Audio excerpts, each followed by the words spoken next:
Question 2.8 निम्नलिखित के उत्तर दीजिए। इसमें ए है, आपको एक धागा और मीटर पैमाना दिया जाता है, आप धागे के व्यास का अनुमान किस प्रकार लगाएंगे। यहाँ पे अपन को क्वेश्चन बोल रहा है कि अपन के पास में एक धागा है और साथ में ही अपन को एक मीटर स्केल दी जाती है, तो अपन को धागे का व्यास निकालना है। अपन जानते हैं जो मीटर स्केल होती है वो कम से कम 1 mm तक की डिस्टेंस को मेज़र कर सकती है। अगर उससे कम कोई डिस्टेंस है तो वो अपन मीटर स्केल से नहीं निकाल सकते।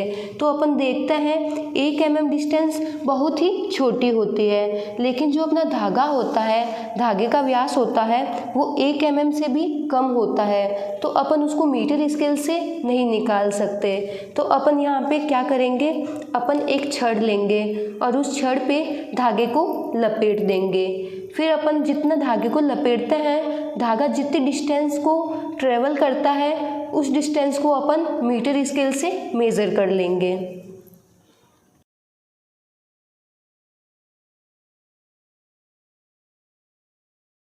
जैसे अपन ने यहाँ पे एक छड़ ले ली है और अपन ने धागे को इस छड़ पे लपेट दिया है, तो फिर अब अपन देख लेंगे कि लपेटने पर ये धागा कितनी डिस्टेंस को ट्रेवल करता है। तो अपन देखते हैं ये डिस्टेंस है अपनी L।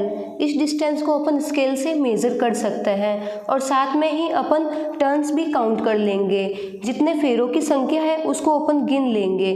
तो अपन देखते हैं यहाँ पे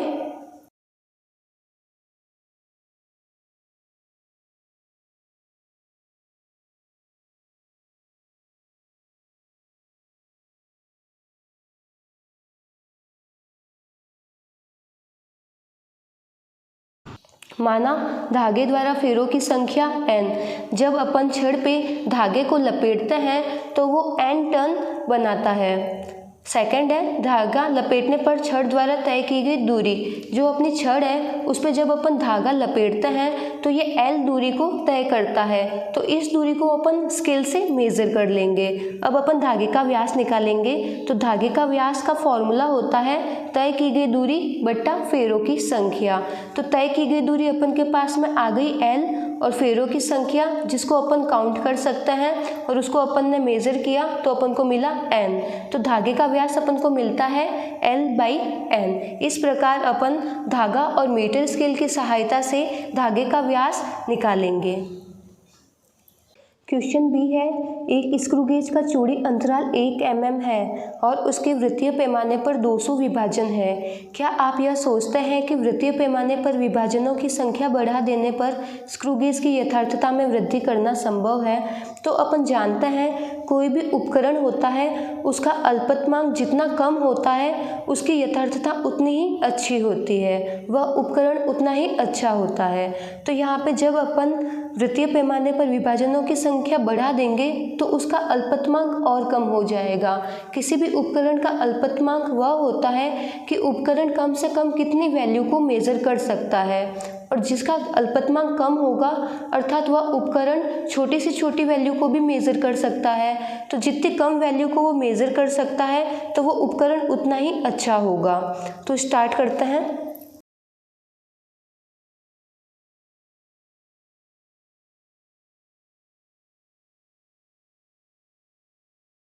स्क्रू गेज के अल्पतमांक का फॉर्मूला होता है चूड़ी अंतराल बट्टा वृत्तीय पैमाने पर विभाजनों की संख्या। तो यहाँ पे अपन देखते हैं चूड़ी अंतराल अपन को मिल रखा है 1 mm और वृत्तीय पैमाने पर विभाजनों की संख्या अपन को मिलती है 200। तो यहाँ पे जो mm है उसको अपन कन्वर्ट करते हैं सेंटीमीटर में, तो 0.1 सेंटीमीटर बट्टा 200। तो जब अपन इसको सॉल्व करेंगे तो अपन को अल्पतमांक मिलता है 0.005 सेंटीमीटर। तो यहाँ पे अपना स्क्रू गेज है उसका अल्पतमांक है 0.005 सेंटीमीटर। इतनी दूरी को वो मेज़र कर सकता है, लेकिन जब अपन इसमें वृत्तीय पैमाने पर विभाजनों की संख्या बढ़ा देंगे तो इसका अल्पतमांक और कम हो जाएगा, अर्थात इससे कम भी कोई दूरी है तो उसको भी उपकरण आसानी से मेज़र कर सकता है।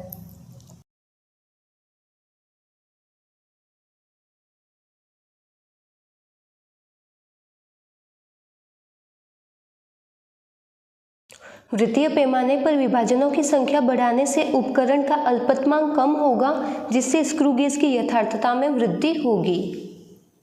क्वेश्चन सी है, वर्नियर कैलिपर्स द्वारा पीतल की किसी छड़ का माध्य व्यास मापा जाता है। केवल 5 मापनों के समुच्चय की तुलना में व्यास के 100 मापनों के समुच्चय के द्वारा अधिक विश्वसनीय अनुमान प्राप्त होने की संभावना क्यों है। यहाँ पे अपन को क्वेश्चन बोल रहा है, अपने पास में एक वर्नियर कैलिपर्स है और एक पतली छड़ है, तो अपन वर्नियर कैलिपर्स की सहायता से छड़ का व्यास निकालते हैं। एक बार अपन लेते हैं 5 मेजरमेंट लेते हैं और दूसरी बार अपन 100 मेजरमेंट लेते हैं। तो अपन देखते हैं जब अपन 100 मेजरमेंट लेते हैं तो अपन का रिजल्ट और एक्यूरेट मिलता है बजाय 5 के। तो ऐसा क्यों होता है? तो अपन जानते हैं कि जितने ज़्यादा अपन मेजरमेंट लेते हैं उसकी एक्यूरेसी उतनी ही अच्छी होती है, क्योंकि जितना अपन ज़्यादा मेजरमेंट लेके उनका माध्य निकालेंगे तो उसकी त्रुटि कम हो जाएगी, और जब त्रुटि कम होगी तो उसकी यथार्थता बढ़ जाएगी।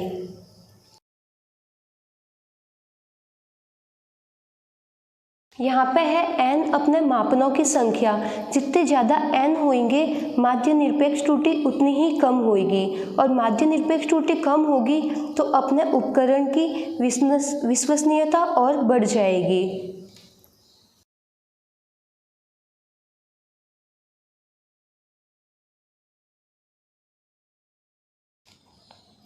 प्रेक्षणों की संख्या जितनी अधिक होगी माध्य निरपेक्ष त्रुटि उतनी ही कम होगी। अपन देखते हैं जितना n ज़्यादा होएगा उतना ही डेल a कम होता जाएगा, जिससे त्रुटि कम होएगी और उससे अधिक विश्वसनीय अनुमान अपन को प्राप्त होंगे।